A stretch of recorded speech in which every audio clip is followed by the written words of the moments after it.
पिकुळे ग्रामस्थ हितवर्धक मंडळ मुंबई, तिभांदा नवभारत शिक्षण प्रसारक मंडळ मुंबई संचलित शांतादुर्गा माध्यमिक विद्यालय पिकुळेचा 50वा सुवर्ण महोत्सवाला सुरुवात झाली आहे। श्री सातेरी केळबाई मंदिरात श्रीफळ ठेवून देवाला गारणं घालून दिंडीला सुरुवात करण्यात आली। ढोल पथक मुलांच्या लेझिम पथकानं मंदिरात जोरदार प्रदर्शन केलं।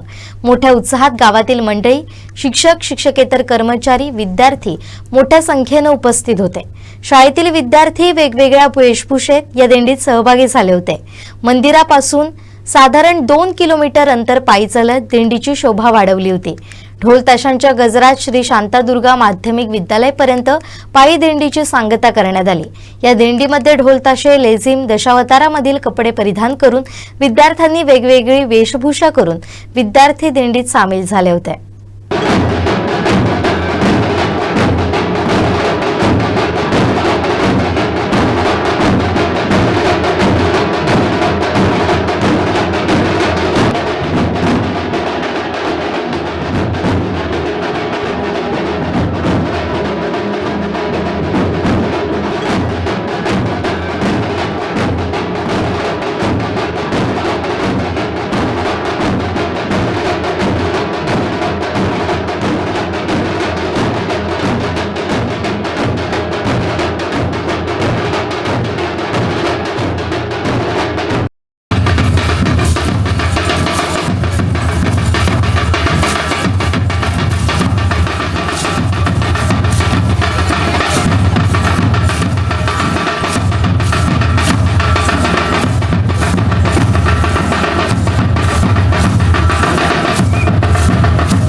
कोकणातले सर्व अपडेट्स, ताज्या घडामोडी आणि थेट लाईव्ह पाहण्यासाठी सबस्क्राईब करा, लाईक करा कोकणचं नंबर 1 महा चॅनल कोकणसाद लाईव्हचं YouTube चॅनल.